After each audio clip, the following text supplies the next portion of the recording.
Aê, salve! Bom dia, boa tarde, boa noite para você que está nos assistindo. Esse é o nosso primeiro podcast da Viva Security. É um prazer estar aqui com vocês, compartilhar um pouco de informações aí da nossa área de cibersegurança.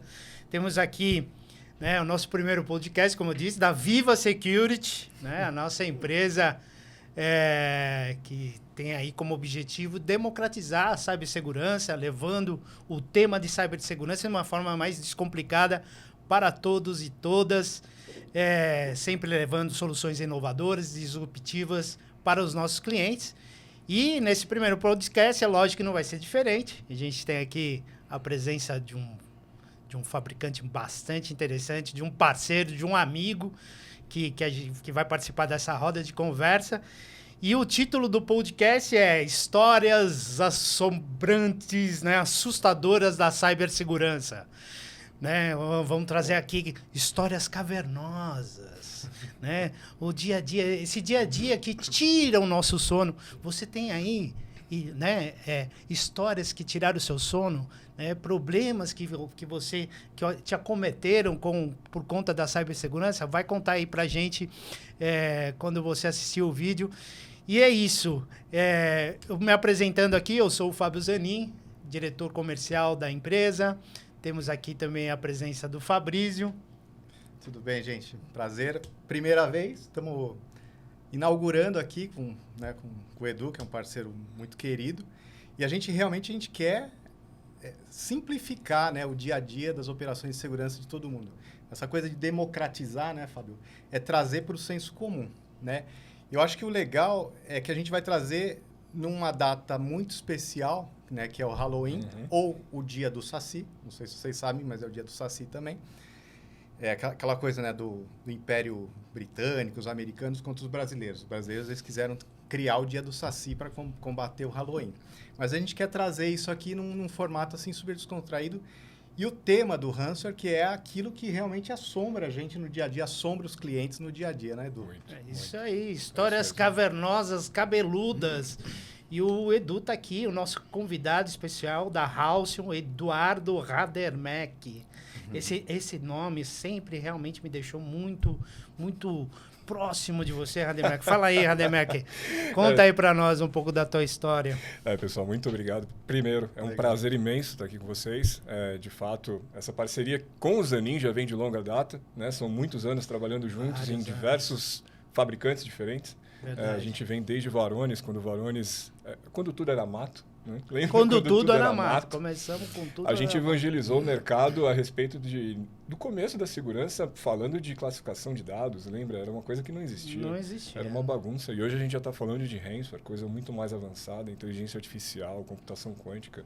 Então, mais uma vez, um prazer estar aqui. Acho que esse papo vai ser bem interessante. Vamos lá. É isso. Faça bons relacionamentos, até mesmo porque não são pelos meus lindos olhos azuis, os seus, Maravilhosos. Que nos trouxeram até aqui, até hoje, Então, é isso um pouco que a gente vai falar no dia de hoje. Fabrício, muito, muito legal isso que você trouxe, do tema do Halloween, os fantasmas, O fantasma que assombra todos nós na área de cibersegurança. Diz aí, Fabrício, como é que você quer endereçar aí? Vamos fazer aí a nossa primeira provocação aí dentro do nosso podcast? Eu acho que assim, eu fui coordenador de TI muitos anos atrás, uma empresa brasileira, e o assunto segurança já é por si só um assunto complexo, Eu me sentia refém das pessoas de segurança, Eles falavam... chefe, tá ok, mas eu não acreditava. E eu também, eu duvidava deles, Será que tá ok mesmo? Será que esse cara não vai virar ali na esquina e vai colocar um ataque, Não vai colocar um vírus aqui na minha rede e assim por diante. Então, acho que assim, muito da minha história, tem a ver com esse propósito de simplificar, de ter visibilidade, E o tema do ransomware é isso. No dia a dia, as empresas estão assim, absolutamente assustadas, com isso. E elas investem milhões e milhões e milhões, mas continuam assustadas. Eu acho que a primeira coisa assim, é tentar trazer assim, a origem do ransomware. Quando que começou? Qual foi o primeiro ransomware do mundo, Edu? Você tem essa informação? É interessante. A primeira informação a respeito disso é que não foi ninguém da área técnica que criou o primeiro ransomware, né? Foi um médico. Foi um médico que escreveu um texto a respeito na época, 1989, se falava muito da AIDS, né? E ele mandou um estudo para a OMS negou esse estudo. E ele ficou bravo, com razão, porque ele queria ter tido destaque nisso. E ele tinha um certo conhecimento de tecnologia. Ele foi desenvolver um código malicioso, o que era chamado de vírus só na época. Colocou naqueles famosos disquetões flexíveis, né? Lembra que depois inventaram de colocar dos dois lados, mas ele ainda era de um lado só. E distribuiu, mandou pelo correio, pelo mundo inteiro. E esse código malicioso, ele roubava as informações, ele trancava os arquivos da máquina e pedia $189 para ser enviado numa conta no Panamá. A polícia conseguiu descobrir quem era, prendeu ele. Ele ficou preso durante um tempo, depois foi solto. Mas interessante, né? Que o primeiro ransomware, lá em 1989, foi criado por um médico. Por um médico. Isso me deixa assustado, né? Será que o Covid também começou né? O Covid foi feito por um técnico, por um desenvolvedor. Será que a vacina do Covid foi... Ouviram alguém que ia construir a vacina do Covid e aí? Será que realmente ela vai... Né? Bom, não vamos espalhar fake news aqui. Polêmica. E eu queria fazer até um comentário nessa deixa que é muito interessante, que dependendo ainda de alguns lugares que você vai, as pessoas falam que esse negócio aí foi inventado pelas próprias empresas, né? Então, é isso mesmo, assim, quer dizer, quando a gente tinha lá o vírus, né, o vírus tradicional, né, olha lá, em quanto tempo, né, o vírus tradicional, não tínhamos, né, tanto problema como, mas assim, não, mas isso aí é criado pelo próprio fabricante para ele mesmo criar a vacina. De jeito nenhum, seria muito antiético da parte dos fabricantes. Na verdade, esses grupos ransomware, principalmente os mais organizados, eles são financiados por governos. China, Rússia, Irã, Turquia. Isso comprovado já. Investigações feitas por FBI, por Europol. A própria PJ, que é a Polícia Judiciária, que é o FBI português, já encontrou também grupos lá. Então, eles são realmente financiados. Eles têm muito dinheiro. Eles funcionam como um business. Tem departamento pessoal. Eles contratam, eles demitem, eles têm folha de pagamento. E principalmente os chineses, né? Se a gente for analisar, pensa de uma forma bem simples. Digamos que a cada 1 milhão de habitantes nasce um gênio. E a gente tem aqui no Brasil 200 e poucos milhões de habitantes. Então nós temos 200 e poucos gênios. Quantos habitantes tem na China? Quantos gênios tem na China? E a gente sabe como é que é a situação do pessoal lá. Então se o governo oferece para um gênio que tem a família numa situação precária, dinheiro, vida digna, o cara faz o que eles quiserem. Então, eles recrutam essas pessoas que são gênios para fazer esse tipo de coisa. Essa é a real origem. Bacana. Eu queria fazer um parênteses, gente. Eu peço desculpas, mas eu acabei esquecendo aqui. E era para termos aqui a presença do Kleber Aquino. É verdade. Poxa, o Kleber Aquino, nosso companheiro aqui, na última hora, acabou me ligando e teve um vírus de verdade, o Covid, né? Acabou pegando... Acabou um vírus que acabou deixando ele fora da cena aqui. Kleber, um abraço, meu irmão. Abraço, Kleber. Melhoras. Certeza. Logo você estará entre nós. Um abraço. Legal. Mas, Edu, você falou, então, essa coisa dos governos patrocinarem, né? A gente, eu acho que tem muito esse lado do governo, né? Dessa espionagem, contra-espionagem. Mas, assim, a principal motivação é grana, né? A monetização de alguma coisa que... Antigamente, o pessoal só espalhava os vírus, né? Sim. Eu nem lembro, assim, qual que era o grande motivo de espalhar vírus antigamente. Era, sei lá, diversão. Brincadeira De mau gosto. Status, uma brincadeira de mau gosto. Entre o próprio grupo, né? Era como é que chama? Trick or treat. Trick or treat. Era uma brincadeira de mau gosto de molecada que sabia desenvolver alguma coisa. Mas isso mudou, né? Com certeza. Não sei, vocês lembram do Carmen Sandiego? Do joguinho? Era o vírus, Carmen Sandiego. Vírus. Era um vírus que... Ele já ia rodar. Um joguinho, puff. Ele tinha o nome Carmen Sandiego exatamente por causa do jogo. Tá vendo? Sim. O que nos leva ao phishing de hoje em dia. Era feito um tipo de phishing com nomes semelhantes ao que a gente gostava de fazer.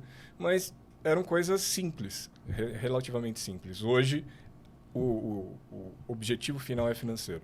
Se a gente analisar a quantidade de ataques oriundos da Rússia, eles cresceram muito depois do começo da guerra. Porque a Rússia precisa monetizar. Ela recebeu várias sanções praticamente do mundo inteiro. E aí, através de criptomoeda, eles conseguem monetizar com esses ataques. Eu estava assim, me preparando um pouco para para essa conversa, tal, porque a gente lida com isso no dia a dia, mas Sim. assim, quando a gente vai, né, passar uma informação, você, né, estuda um pouquinho, procura uma coisa aqui, outra ali. E eu vi essa coisa da monetização crescendo. E uma coisa que me chamou a atenção, né? Por exemplo, nas origens ali, o pessoal começou pedindo lá os bitcoins.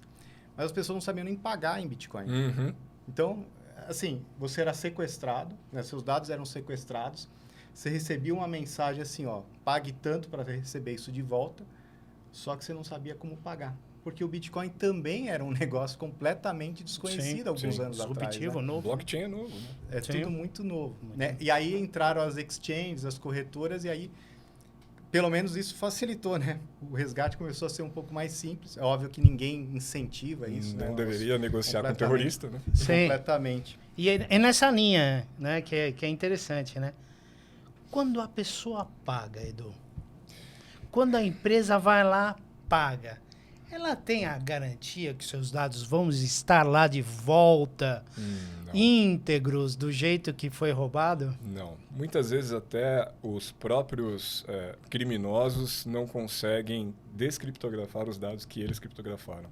Tamanha complexidade e as técnicas que eles usaram. E outras vezes eles fazem de propósito mesmo. Você paga e eles não te mandam as chaves corretas para a descriptografia. Mas tem algo além. Ransomware, hoje, nos Estados Unidos, já começou a usar esse termo, que é extortionware.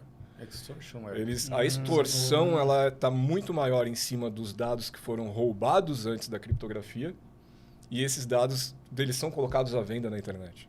Sim. Não só na dark web, na internet mesmo. Mas Na é internet muito mesmo. porque, né, a gente que é do ramo da proteção, vamos dizer assim, né, a gente indica que não se pague o resgate. O ideal é que não.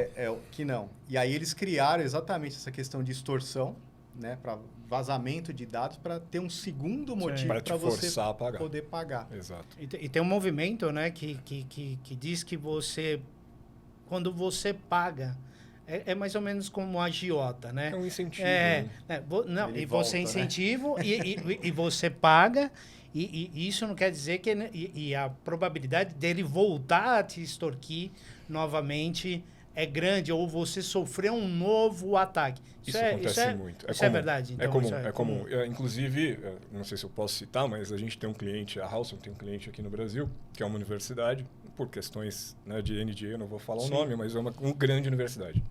Eles sofreram um ataque, eles não eram clientes ainda nossos, e decidiram adquirir a solução, adotar a solução para que não acontecesse de novo. Mas foi dito e feito. 30 dias depois do primeiro ataque, nossa solução, nosso software, parou um segundo ataque. Então, eles seriam atacados pela segunda vez 30 dias depois do primeiro ataque. Aliás, você comentou isso já algumas vezes com a gente, né, com os clientes, né? Acho que a média é de 90 dias eles voltam, né? Até 90 dias Até eles 90 voltam. dias. E muitas vezes eles estão dentro do backup. As pessoas traçam um plano de backup, no caso de um ataque bem sucedido, eles conseguirem restaurar esse backup e voltar à operação da empresa. Só que sabendo disso, eles infectam o backup também.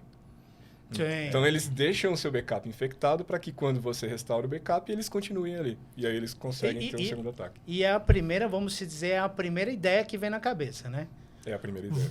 Estou com o meu ambiente corrompido, vou subir o backup, mas o backup está ali. Quantos clientes que a gente teve, né, que foram infectados, tiveram um problema, vão voltar ao backup.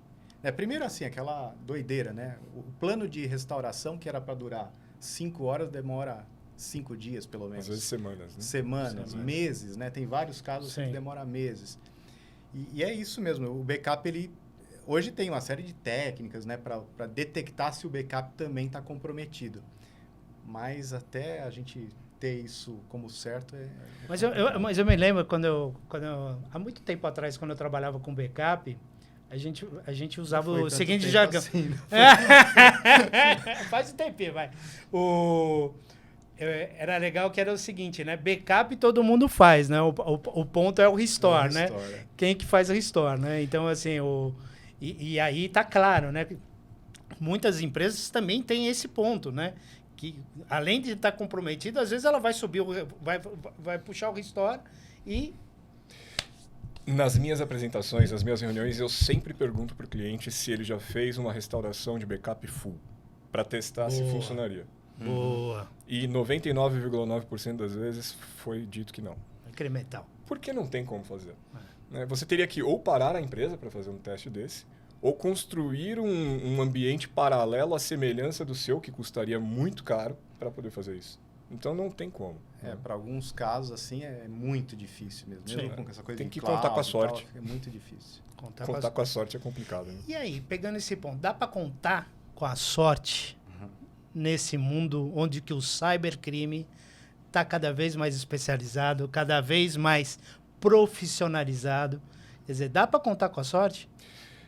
Na verdade, é uma briga de gato e rato, né? Os criminosos, eles avançam muito mais rápido do que as soluções de segurança. E o ideal seria não contar com a sorte, porque hoje, é muito clichê falar isso, não é uma questão mais de se vai ser atacado, mas quando vai ser atacado. Quando. E agora tem também o como vai ser atacado. Como? Tem o como. Agora. Tem o como. Então... Aliás, Edu, vou fazer uma pergunta aqui para você. Você sabe que tem aí a Boeing parece que foi atacada, né? Lockheed. Então, é isso que eu queria que você falasse um pouco, né? Eles fizeram ali uma inserção, estão pedindo para a Boeing, até o dia 2 vocês precisam ter uma decisão sobre se vão pagar ou não, senão as consequências serão dramáticas. Assim, o que vocês sabem sobre isso? A Boeing ainda não fez uma declaração oficial de que realmente foram atacados. Eles dizem que estão investigando o caso. E o grupo Lockheed 3.0 diz que está com os dados, com uma grande quantidade de dados, e que vai colocar esses dados à disposição, caso eles não paguem. Então, a ver, ainda não se sabe o que é. Porque existe muita fake news também nesse meio. Tem muito grupo ransomware que está começando agora e fala que já fez dezenas, centenas de ataques e não fez. Né? É mais para ganhar notoriedade.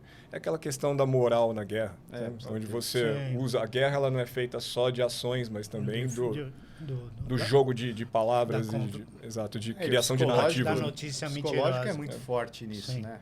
Exato. Então, assim, a gente pode dizer que toda semana nós temos um novo... Vamos dizer, a gente fica esperando a semana qual que vai ser o novo que foi atacado. Quem por dia, né? Não é nem por semana mais. É verdade, é por dia, Edu. Hoje é por dia. Opa, falaram que não era para bater, eu já peguei e meti a mão aqui. Cuidado, né? É que o assunto deixa a gente bravo, mas de fato, hoje você tem 19 tentativas de ataque por segundo no mundo. Isso é uma estatística levantada por diversas empresas já. E, assim, dessas 19 tentativas, algumas têm sucesso. Então, olha, enquanto a gente está conversando aqui, a quantidade de tentativas de ataque ransomware já não aconteceu. Então, vamos acabar logo esse podcast, né? Vamos lá proteger, né? Vamos proteger o mundo. Exato. Edu, o que mais aqui que a gente tem dos disfarces cibernéticos aqui? Como é que o cyberatacante aí, ele se disfarça para... Existem diversas técnicas. Chega até o ponto de engenharia social, onde eles recrutam funcionários da própria empresa para conseguir ter um ataque bem sucedido. Isso também é compreensível. Se você pega uma pessoa que está, devendo pensão alimentícia e recebe ali uma proposta de $10 mil fáceis para colocar um script, para colocar um executável ou para dar uma credencial administrativa para um grupo desse, isso também acontece. Entre outras técnicas que a gente fala de forma mais técnica mesmo, como sequestrar uma DLL legítima do sistema operacional, fazer um carregamento lateral de DLL, que são técnicas utilizadas para enganar os EDRs, os EPPs, as soluções mais tradicionais que procuram por códigos maliciosos. Esses criminosos eles entenderam que o código malicioso no vetor inicial de ataque era facilmente prevenido. Então, eles pararam de usar. Hoje, eles fazem o payload do código principal do ataque, no caso, para roubo ou até mesmo para criptografia, na etapa final. Até então, eles já andaram pela sua rede, já dominaram todo o seu parque. E aí você só tem que fazer é rezar. Né? Porque... Esse é o famoso movimento lateral, né? Então, Exato. existe ali uma inserção num código malicioso, seja pelo vetor que for, né? Um e-mail, né? Uma engenharia social ou qualquer coisa dessa natureza. 43% ainda é phishing. Ainda é phishing, né? E aí, assim, eles vão ganhando acesso para vários computadores e aí, de repente, você está totalmente infectado. E aí... Porque não faz... para eles, seria muito... se eles sequestrassem 2, 3 servidores, 2, 3 máquinas, para a gente que está do outro lado é fácil. Você destrói aquelas 2, 3 máquinas e sobe em máquinas novas. Só que não, eles sequestram 80%, 90% do parque. E aí você está vendido, não tem o que fazer. Ou você tenta voltar um backup, que é o que a gente estava conversando, ou faz um plano, tem que ter um plano muito bem elaborado de incident response para poder manter pelo menos a operação da empresa, coisa que é muito difícil. Agora, tem uma coisa interessante assim que eu ia perguntar. Tem muitos ataques assim que são muito conhecidos, né? Então, os 10 ataques mais conhecidos no mundo. Né? Então, teve aquele caso, né, da Colonial Pipeline, teve o caso de um governo da América São dados públicos, né? Sacaram de novo, dados públicos, né? Não sei se você ficou sabendo, mas a Colonial Pipeline negou. Mas há 2, 3 semanas atrás, um grupo ransomware falou que atacou eles. Mas o que eu ia te perguntar é assim, Edu, você tem esses casos todos, né? Por exemplo, o caso da Colonial Pipeline, e de governos, e de... Por exemplo, o próprio Ministério da Saúde nosso foi atacado em 2021, se eu não me engano, né? Durante a crise ali do Covid e tudo mais. O aplicativo do Covid ficou fora do ar. Ficou fora. Então, imagina assim, o drama que além da questão financeira, tem às vezes o drama humano, né? Hospitais sendo atacados, escolas sendo atacadas, né? O caso, assim, a falta de água, né? Acaba gerando assim um drama naquela região como um todo. Eu vejo assim, tem alguns grupos que eles até têm um setor de RH e eles aliciam pessoas, mas assim, tem que ter um código de ética entre eles. Não sei se você já ouviu falar nisso. Né? Hospital de crianças não. Hospital de crianças não, escola não. Mas no final das contas, o dinheiro fala mais alto sempre, né? A gente citou o Lockbit aqui, então eu vou usar ele de exemplo. O Lockbit ele é especializado no setor da saúde, em ataques no setor da saúde. E aconteceu, foi no começo desse ano, se eu não me engano, de um dos integrantes do grupo atacar um hospital infantil. E o que eles fizeram? Eles pediram desculpas publicamente, devolveram os dados desse hospital e expulsaram o integrante do grupo. Mas isso não significa que eles são bonzinhos, não, porque eles já atacaram grandes hospitais que pessoas morreram por causa disso. Então, tem um código de ética aí, né? Tem, mas aquele código de ética de bandido, pra gente não serve pra nada. Nós não vamos te expulsar, mas vamos colocar você no pneu, né? Vai pro micro-ondas. Vai pro micro-ondas. Então, sim, existe. E esses grandes ataques, que são os mais conhecidos, eles trazem lições, só que nem tanto, né? As pessoas olham o que aconteceu, deveriam tomar ali algumas ações para se prevenirem que aquilo não aconteça com elas também, mas não fazem. A própria Colonial Pipeline foi atacada por um grupo que foi já desmantelado pelo FBI, que era o grupo Conte. Hoje existem várias variantes desse código na internet porque o código-fonte deles vazou. Depois, quando eles foram presos... Dos hackers. Eles vazaram o código-fonte. Isso aconteceu agora com o compilador do próprio Lockbit 3.0. Por que eles fazem isso? Eles conseguem com que grupos menores que não têm a capacidade deles possam desenvolver códigos potentes, né, ou que tenham um grande potencial de ataque, e eles ganham parte do resgate. Então, eles estão terceirizando, ou seja, eles estão fazendo o famoso Ransomware as a Service. E isso só vem crescendo. Por isso que aparece cada dia mais grupos novos com nomes que a gente não conhece. Deixa eu fazer uma pergunta aqui. Qual é o nível assim, de facilidade? Por exemplo, eu sou uma pessoa que vou entrar nesse mercado, né, por assim dizer. Eu vou lá, eu compro ali um Ransomware as a Service, eu vou ter algum tipo de instrução. Como que eu... Não que eu estou indicando, obviamente, né, mas qual que é o nível de facilidade que as pessoas, né, que têm esse interesse acaba... Possuem, né? É muito exatamente. fácil. É muito fácil. É Hoje muito você fácil. basta ir no Google, você acha códigos por $5.000 e você consegue fazer um ataque. Mas não precisa ir na Dark Web, então? Não precisa ir na Dark Web. Não. Há pouco tempo atrás... Tem os kits, né? Tem os kits prontos. O kit. Tem os kits prontos. Então, o combo. Eu vou dar um caso de uso real. Né? Uma autarquia, que é uma cidade, né, lá em Portugal, foi atacada há 30 dias atrás. Só que não foi um ataque comum, ransomware. Foi o ransomware Risida que atacou a cidade, só que foi um ataque terrorista, na verdade. Foi um grupo terrorista que tinha interesses em cima de alguns documentos que aquela cidade tinha, e eles contrataram ou compraram o código desse grupo Risida para fazer o ataque, e o ataque foi bem sucedido. E aí? E aí eles chamaram a gente resolveu, mas isso é outra parte da história. A gente conseguiu fazer engenharia reversa e restaurar os arquivos para eles. É uma coisa que eu fico... que já vieram me questionar, e um ponto assim, vocês acompanham os ataques que estão acontecendo pelo Sim. mundo. Temos um boletim diário. Um boletim diário, né? Qualquer pessoa de qualquer empresa pode ter esse boletim, ela pode ter esse acesso a esse boletim também. Sim. São dados públicos também? Como... Sim, a gente divulga. Na verdade, o nosso boletim ele tem um pequeno delay por um motivo simples e correto. A gente checa antes para ver se realmente o ataque é real. Né? Então, a gente faz essa divulgação no nosso próprio LinkedIn, da Halcyon. E as pessoas podem, inclusive, se seguirem a gente lá, receber isso diariamente. Então, para saber o que anda acontecendo. É assustador. Mas, Edu, voltando nesse tema ainda dos grupos, assim, tem um grupo assim mais malicioso, assim, um grupo principal. Tem vários grupos assim nomeados, né, de países, né? Todo mundo fala da Coreia do Norte, fala da China, Rússia. Mas assim, tem um grupo principal, tem um grupo mais severo, né, onde você precisa realmente temer mais. Como é que funciona isso na prática? Tem os mais bem elaborados, né? Então, não é um único, são alguns. E são os que estão aí já há um bom tempo no mercado.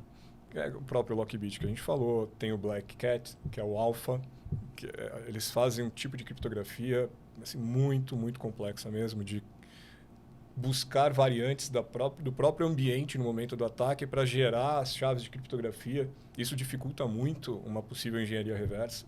A gente sabe porque a gente faz isso diariamente, né? Então, a gente pode citar alguns. O Risida, Akira, Ragnarlocker, Lockbit, Alpha, Black Cat, entre outros. Mas esses são os principais. Mas, por exemplo, já tem alguém usando códigos de criptografia baseados, por exemplo, em computação quântica? Já existe alguma coisa dessa natureza? Por incrível que pareça, sim. Estão usando muito a IA generativa para a criação de malwares, principalmente Zero Days. Por que a criação de um Zero Day, né?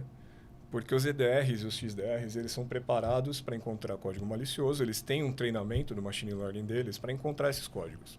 Eles usam um negócio chamado, para quem é entusiasta aí de IA, chama rede neural convolucional, que foi originalmente criada para reconhecimento de imagens e é utilizado para reconhecimento de códigos maliciosos.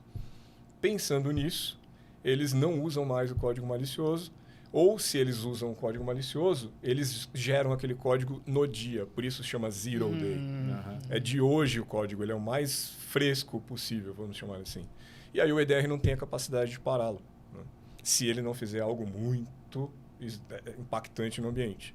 Ele não vai reconhecê-lo como um código malicioso. Isso é interessante, né, Edu? Você entrou num ponto assim que, aparentemente, as empresas vieram apostando exatamente, né? E estão apostando, logicamente, naquilo que até então, aparentemente, era o que os protegia, que são as ferramentas de EDR, XDR. Mas elas são boas. São boas, sim.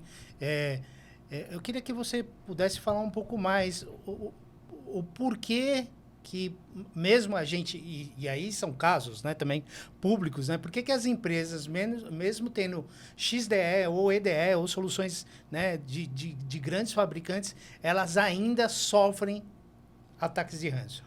Por um motivo simples. Isso se chama técnica evasiva. A capacidade de enganar o EDR baseado na forma como ele foi desenhado para funcionar. Existe um paradigma muito ruim em cima de um EDR, de um XDR, qualquer coisa determinada por DR, que é detecção e resposta. É verdade. Qual que é o paradigma? Para detectar alguma coisa, você já tem que ter sido infectado, algum impacto você já tem que ter sofrido. Então, só assim para detectar e responder. A prevenção, de fato, hoje, ela só é possível quando você impede aquele processo malicioso de iniciar no sistema operacional. Então, só assim a prevenção é possível. E só é possível fazer isso usando inteligência artificial. Se você continuar se baseando em detecção, em reconhecimento de código, isso nunca vai ser alcançado.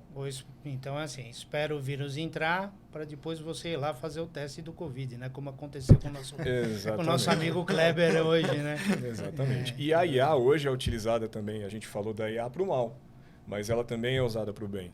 A inteligência artificial hoje, ela tem a capacidade de evoluir junto com a evolução da IA do mal. Uhum. Então, a gente consegue hoje, no máximo possível, né, impedir um ataque ou prevenir um ataque usando um tipo de inteligência artificial mais avançada. Eu citei a rede neural convolucional, mas seria a rede neural em cápsulas, que nada mais é que a adição de estrutura de cápsulas dentro da rede neural convolucional, fazendo com que a reutilização do aprendizado seja feita ao vivo, digamos assim, quase que funcionando como o nosso próprio cérebro. E com isso você consegue, no máximo possível, prevenir esse tipo de ataque quando ele se utiliza de técnicas evasivas. E quanto mais evasiva a técnica, mais fácil para prevenir usando esse tipo de IA. Interessante. E tem alguma coisa já ligada, essa coisa da computação quântica, em cima disso? Por exemplo, na House ou em outros fabricantes que você conheça? Ou... Sim, alguns fabricantes, os grandes principalmente, se a gente citar IBM, Microsoft, a gente usa esse tipo de tecnologia, só que mais para empresas que não são clientes e que sofreram um ataque. A nossa tecnologia, ela usa inteligência artificial mais avançada, essa que eu acabei de citar para vocês, para prevenção, né? Além de outras técnicas de resiliência posteriores. Mas no caso da prevenção é usando a IA. A computação quântica hoje, para que ela é usada? Para conseguir fazer cálculos muito mais rápidos e você conseguir chegar num resultado muito mais rápido do que com uma computação, com um computador comum. Tá? O que seria aplicado, né, para uma possível descriptografia, e inclusive vou citar mais uma vez essa cidade de Portugal. Quando eles foram atacados, o tipo de criptografia que atacou a cidade, ela precisava de uma geração de chaves de descriptografia muito grande. Então, se não fosse a computação quântica, a gente não teria chegado ao resultado em tão pouco tempo. Levou 48 horas. A gente estaria trabalhando até hoje. Quer dizer, alguma coisa que era inimaginável antigamente, né? Descriptografar as coisas, agora está virando uma realidade com a computação quântica. Vocês estão usando isso no dia a dia? Sim, usamos isso. Nos Estados Unidos, inclusive, o FBI indica a nossa empresa para empresas que foram atacadas. E o ideal é que, depois que a gente recupere a empresa, ela adote a solução para que ela não seja atacada novamente. Boa, né? Precisamos prevenir, né? Exato. Prevenção é melhor. Não ter que remediar. Exatamente. O remédio é sempre doído, né? Eu queria, né, reforçar mais uma vez esse ponto, que é, então, a Halcyon é uma camada adicional nesses ambientes que, aparentemente, né, tinham aí uma capa de proteção. Exatamente. Que pode ser, né, precisa entrar, né, para você identificar aí, e aí sim dar a resposta. Então, fazendo uma analogia, sim, os criminosos encontraram uma janela aberta. Sim. A Halcyon veio e fechou essa janela. Então, não adianta você tirar o que você já tinha. Você precisa fechar essa janela. E a Halcyon veio para fazer isso. Realmente para adicionar e fechar aquele gap que os criminosos encontraram para conseguir ter um ataque bem sucedido. Maravilha. A gente está caminhando aí para os finalmente aqui. Você vê que é muito rápido, né? Eu queria ficar aqui o dia inteiro. Eu também. É muito rápido. Mas fala para nós assim, a gente já viu vários pontos do que a tecnologia traz, né? E a gente pode seguir com essa conversa aí no bate-papo, né? Aí que a gente vai promover. A hora que lançar o podcast. E me fala uma coisa, qual é a cereja do bolo? Qual é a cereja, aquele ponto assim que, caraca, a Halcyon veio realmente para revolucionar, para trazer algo disruptivo e inovador? A Halcyon ela foi desenvolvida pensando na falha. Então, essa camada preventiva que a gente vem conversando, no dia que ela falhar, existe uma tecnologia na nossa solução, na nossa plataforma, que eu vou tentar explicar de uma forma não muito técnica. Tá? Imagina que no momento... Democratizar, vamos democratizar. Simplifica. Imagina o seguinte, o criminoso pegou o seu arquivo e transformou ele em algo que você não consegue acessar. Só que para fazer isso, ele precisa usar o que a gente chama de chave de criptografia. Como nós temos a nossa tecnologia na camada mais baixa do kernel do sistema operacional, ao fazer isso, nós literalmente roubamos o ladrão. A gente rouba a chave de criptografia dele. E tendo essa chave em mãos, se você sofreu a criptografia, com uma simples linha de comando, a gente descriptografa o seu arquivo. A gente traz resiliência operacional para a empresa, garantindo que você mantenha o seu trabalho diário, enquanto você trabalha num possível incident response em paralelo. Então, a capacidade de descriptografar dados, capturando, o que a gente faz é captura de material de chaves. Tá? Só assim você tem essa resiliência operacional, essa capa ou essa camada a mais que não existia até então. A cyber-resiliência. Cyber-resiliência. Boa. Exatamente. E bem simplificado. Aliás, não tem nada de configurações, né? Pelo que a gente já viu, né? A gente participou ali juntos ali no MindDSec. Sim. E o pessoal que participou, que foi conhecer a solução, ficou muito impressionado, né? Porque a gente, além de trazer essa resiliência, a gente que eu digo assim, a Halcyon, né? Além de trazer a resiliência operacional, ela é simples de implementar, não tem assim uma super estrutura para você ter que colocar atrás, né, de vários técnicos para ficar detectando possíveis problemas que estejam acontecendo na sua rede. Exatamente.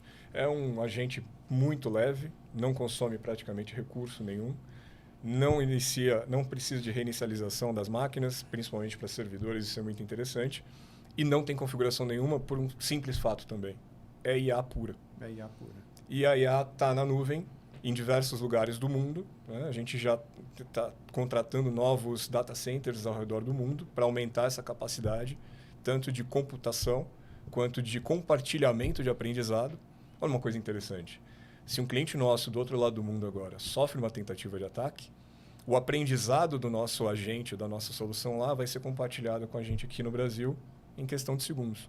Então, nós já estamos preparados para aquela nova variante ou para aquele novo malware ou aquele novo ransomware. Legal. Ô, Edu, você comentou assim, você tem clientes em várias partes do mundo. Assim. Fala um pouco assim do cenário que você vê aqui no Brasil, né? Como que você enxerga que as empresas brasileiras estão se protegendo? Se você acha que tem alguns passos adicionais para serem incluídos? Né? Se o que está sendo feito está ok? Comenta um pouco mais, assim, como a gente... Porque a gente precisa estar protegido. A gente quer poder dormir à noite, não quer ser assustado, né, pela bruxa, pelo ranço. Não. Então, o que a gente pode sugerir aqui para o pessoal?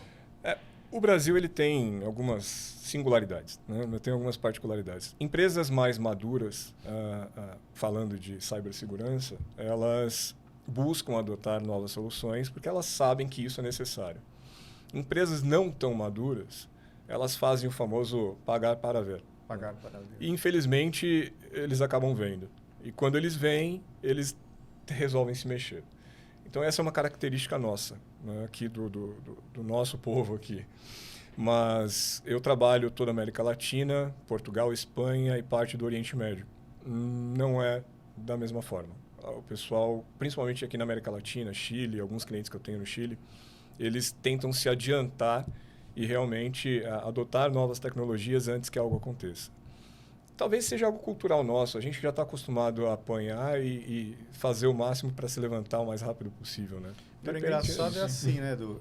Por exemplo, quando a gente fala de segurança, a gente fala muito de gestão de vulnerabilidades, né? Você fazer um processo de... Tecnicamente chama de patching, né? De você ir corrigindo os problemas que estão sendo apresentados. E se a gente vai corrigindo, muito provavelmente assim, a chance de você ser um alvo desses grupos é muito menor. Porque essa janela aberta ela fica diminuída. Mas mesmo assim ela continua existindo. Por isso que, por exemplo, a Halcyon nasceu.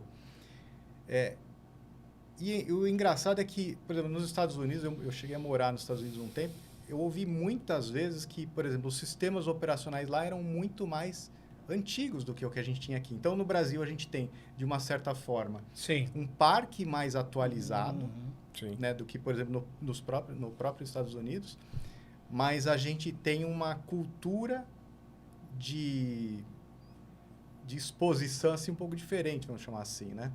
O pessoal tá realmente assim... E não é por falta de conhecimento. É. Nós temos excelentes profissionais aqui. Mas eu senti que no Mindsec, aliás, o Mindsec, você que esteve lá no Mindsec, né, nossos convidados aqui, os nossos telespectadores, sempre quis falar essa palavra, telespectadores, sem engasgar, né, telespectadores, né, os nossos telespectadores... Fala 3 vezes rápido. Não, aí também já está pedindo demais. A gente fez a brincadeira lá do sorvete de Renzo. Do sorvete do Renzo, né? Foi legal. E foi muito bacana, porque muita gente caiu. E a gente ficava ali alertando, né? Olha, dá uma olhada direito aí, vê direito, né? Para quem não esteve lá, só comentando rapidinho. Era um sorvete de limão com sabor de chocolate, né? A cara dele era de limão, né? A embalagem estava escrito limão, mas o sorvete era de chocolate. E a pessoa pensava que ela estava abrindo um sorvete de limão, mas lá era um chocolate, né? E aí a gente falou sobre essa questão da maturidade, né? Foi incrível ali como muitas pessoas, e que a gente teve contato ali naquele momento, como muitas pessoas ficaram impressionados com aquilo que a gente estava levando. Vocês estavam com a gente, né? A House estava lá com a gente no stand, e foi muito legal, assim, a surpresa agradável, né, de poder contar com uma tecnologia realmente, pelo que a gente está vendo aqui, bastante eficiente e que está trazendo resultados, né, impressionantes. Muito Hoje muito nós poderosos, temos o orgulho, né, de dizer que, por enquanto, somos impenetráveis. Não houve nenhuma tentativa de ataque até hoje que conseguiu passar pela nossa solução. A gente, claro, não sabe até quando, porque a evolução dos criminosos ela é muito rápida. Mas mesmo quando isso acontecer, nós temos as camadas de resiliência que nos ajudam a manter a operação da empresa, que é a ideia principal do software, né? Garantir a segurança, mas se alguma coisa der errada, a gente ainda garante que a empresa não vai fechar as portas, né? Boa. Muito bom. Temos mais alguns minutos? Ok. E o que a gente pode deixar aqui como principais tópicos? Principais tópicos aqui para a gente trazer aqui como se a gente pode dizer assim, recomendações, né, para os nossos ouvintes, para os nossos telespectadores. Manter o ceticismo, que foi citado pelo Fabrício, né, que quando ele cuidava da área de TI, e ele sempre desconfiava do que estava acontecendo. Então, Zero Trust, né? Zero Trust. Manter o ceticismo, isso é importantíssimo, principalmente nessa área. Buscar novas soluções, porque tudo evolui, né? E a gente não pode achar, por exemplo, que o que a gente tem já é o suficiente, porque nunca vai ser. Então, a gente tem que procurar cada vez mais colocar novas camadas de segurança, buscar novas soluções que vão, por exemplo, conter um possível ataque, no caso de um ataque bem-sucedido. E manter sempre, eu não sei se a gente deveria citar isso agora, porque vai puxar muita conversa, mas manter o usuário final sempre muito bem educado, instruído, né? a respeito do que ele faz, alerta. Porque ainda o vetor inicial de ataque continua sendo principalmente o usuário final. Não é o servidor, é o desktop. Exatamente. É a preocupação de todos, né? A cibersegurança deixou de ser lá só para os meninos do cibersegurança ali com a porta fechada, né? Não. Exato. Essa porta se abriu e essa porta ela está populando cada vez mais todos os usuários. Sim. E eu acho que é uma excelente recomendação essa.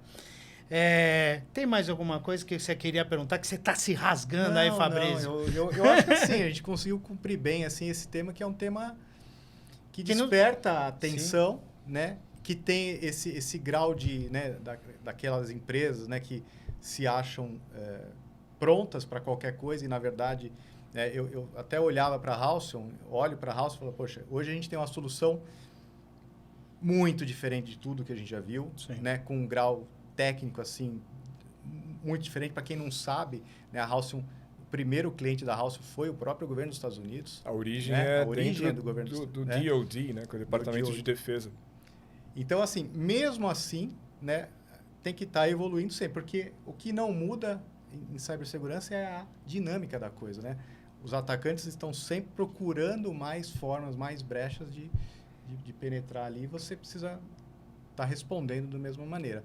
Só que eu sempre coloco assim, né? A gente precisa se prevenir, né? Porque quase todos os grandes ataques que aconteceram no mundo vieram de uma vulnerabilidade que alguém não tratou. Então, acho que uma pergunta assim, final que eu queria fazer. Hoje, grande parte, ou quase todos os ataques, é alguma vulnerabilidade, alguma janela que está aberta ali. Uhum. Você acha que vai ter, Edu, por exemplo, um sistema de vigilância baseado em inteligência artificial que vai estar fechando todas essas janelas o tempo todo, ou sempre vai ter o fator humano? Olha, seria muito bom se tivesse isso, mas é meio utópico, né? Se você pensar algo que consiga controlar tantas aplicações diferentes, porque...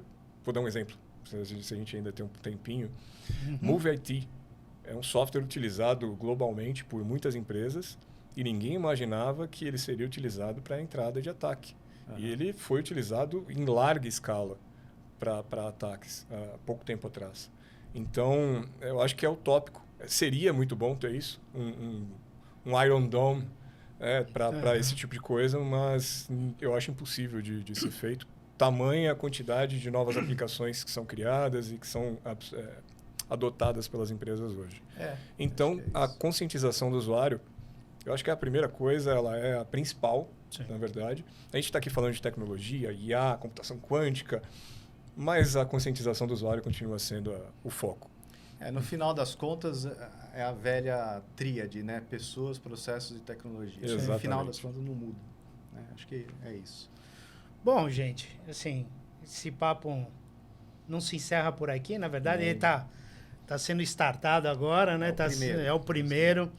A gente quer agradecer a sua presença, Prazer, a sua foi meu. oportunidade. Fabrício, obrigado. Obrigado, tamo junto. Tamo Obrigado, junto. Edu. E agradecer vocês que estiveram aqui com a gente, assistindo esse podcast, esse nosso primeiro podcast.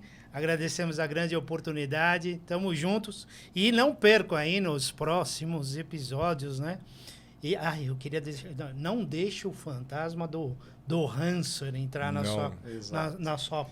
sua casa, né? Exato. Não deixe, fale conosco. Então vamos lá e não esqueçam, follow nós lá no Viva Security, lá no LinkedIn, pode seguir o nosso canal, vai estar lá disponível. Fala aí, Edu, qual é o seu LinkedIn? Nosso canal, bom, da empresa é Halcyon, com H, assim, Halcyon.